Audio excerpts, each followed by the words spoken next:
yang jahatnya si Reza itu, mobil kan tanpa sepengetahuan dia gue ambil atas sepengetahuan papa mamahnya, gue parkirlah di rumah gue. Begitu mobil itu tahu ada di rumah gue, dia nyuruh orang leasing untuk narik mobil itu dan gue dipermalukan. Hola netizen yang berbudi pekerti luhur. Kiki Kanu, mantan anggota grup vokal Derayu, menyebut Reza Herlambang telah melakukan penipuan. Pernyataan Reza soal jatuh miskin menurut Kiki tidaklah benar. Kejadian dugaan penipuan berawal dari Kiki membeli lagu milik Reza seharga 60 juta. Namun lagu yang dibeli Kiki baru jadi setelah 1 tahun. Tidak hanya itu, Kiki Kanu mengaku dirinya dijanjikan akan diorbitkan oleh Reza Herlambang. Ia bahkan rela loh mengeluarkan uang hingga ratusan juta untuk membantu Reza. Kiki Kanu juga mengaku selama 8 tahun dirinya membiayai keluarga Reza Herlambang dan membayarkan hutang-hutangnya. Kini Kiki Kanu merasa geram dengan pernyataan Reza Herlambang dan meminta sang aktris jangan hanya menjual drama ke publik.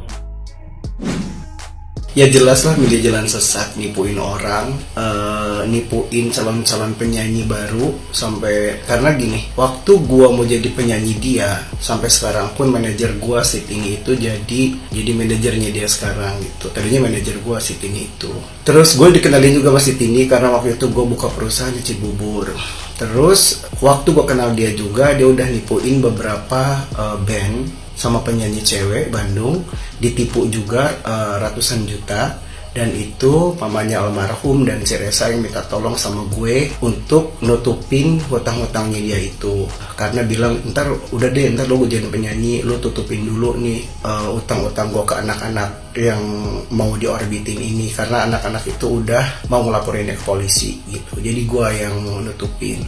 Setelah itu udah selesai baru dia ngegarap lagu gua. Nah, gua belilah lagu itu 60 juta dan itu nggak dikerjain, lama dikerjainnya, bolak-balik sampai over biaya produksi, klip segala macam. Nah, dari situ baru dia dan alisan bikin band waktu itu. Terus ada bandnya itu ada Brandomani waktu itu, namanya MBM kalau nggak salah, itu gue yang modalin juga.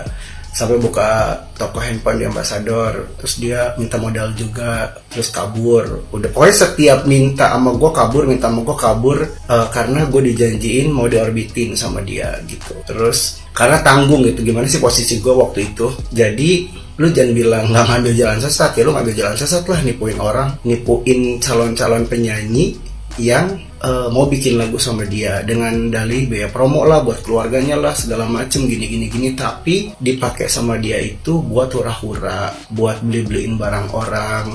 Aduh, nggak nyangka deh kalau ngelihat dia begitu, ngelihat sok mukanya kayak orang yang soleh segala macem.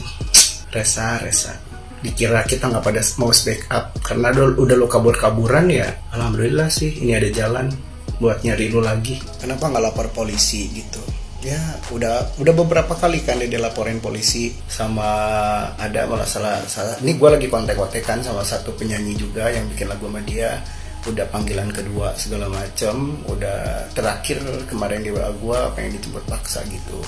Nah kalau gue sih nggak mau ya, karena kejadian gue ini dari 2012 sampai 2019 gitu, dia nipuin gue itu pokoknya parah banget ya, dia sampai nyuruh temennya dia nipu gue 50 juta, mintanya 200 juta, tapi gue gak kasih gitu. Temennya sendiri suruh nipu gue, bilang gue baru ketahuan bahwa kalau orang temennya itu ngomong ke gue pas dia udah selek gitu. Jadi gue mah gak mau lapor polisi, bagi gue ya udahlah, rezeki mah gak kemana gitu. Udahlah, gue pengennya gue sih tadinya baik-baik, buat apaan, buat polisi juga, duit mah gak dapet. Gue tidak bahagia, gue tidak happy kalau dia di penjara. Gue happy kalau dia bayar paling tidak ada setengahnya atau ya berapa kek gitu berkata. Dan gue lebih sakit hatinya lagi, ternyata uang dipinjam sama gue itu bukan buat keluarganya. Jadi gue pun baru tahu dari mamahnya almarhumah. Nih gue nggak mungkin cerita bawa-bawa ibunya mamahnya yang udah almarhum. Gue juga dapat cerita, mah si Reza pinjam aku gini, masa sih Ki? Iya gitu.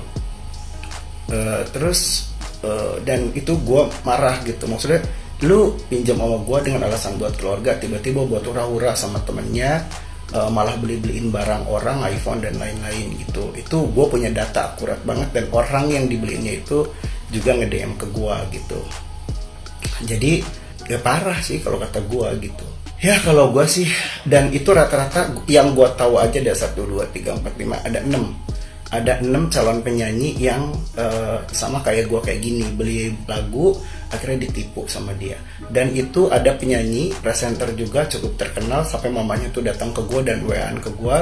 Sampai terakhir itu penyanyi minta juga minta gue yang bayarin, tapi gue nggak mau gitu, karena ya gue bilang terserah aja, udah gimana gitu kan gitu. Pokoknya rata-rata ini calon penyanyi yang ditipu sama dia gitu. Jadi intinya gue nggak mau lapor polisi, cuman duit gue mau balik. Ya mungkin siapa tahu dia, karena semua akses gue udah diblok sama dia, WA, Instagram segala macam. Gue sih doain supaya dia naik lagi, supaya dia bisa bayar ke gue. Paling nggak ada etikat baik hubungin gue gitu loh. Kadang-kadang ya bener sih, gue juga pasti orang akan gampang berbicara seperti itu. Ketipu kok bisa berkali-kali, kok lu gampang banget ngeluarin duit, karena lu nggak merasa di posisi gue waktu itu yang ada harapan gue menjadi penyanyi, dan gue di dalam lingkungan itu. Dan dia selalu cerita abis jatuh pengen bangkit lagi segala macem. Dan gue berpikir kalau dia naik lagi, mungkin gue juga bisa ikut naik lagi dengan lagu karya dia gitu loh. Tapi boro-boro diorbitin enggak, diajak nyanyi enggak, duit keluar terus. Dia malah menjual cerita kesedihannya dia, waktu itu dia kata dia orang kaya lah segala macem lah. Dan gua di posisi itu mungkin karena kan bukan dia sendiri, keluarganya juga, terutama mamahnya dekat sama gua. Dan memang gua akuin almarhum mamahnya tuh paling baik di antara keluarga, tuh baik banget gitu. Dan dia bercerita sejujurnya sama gua, mamahnya itu, tentang keadaannya.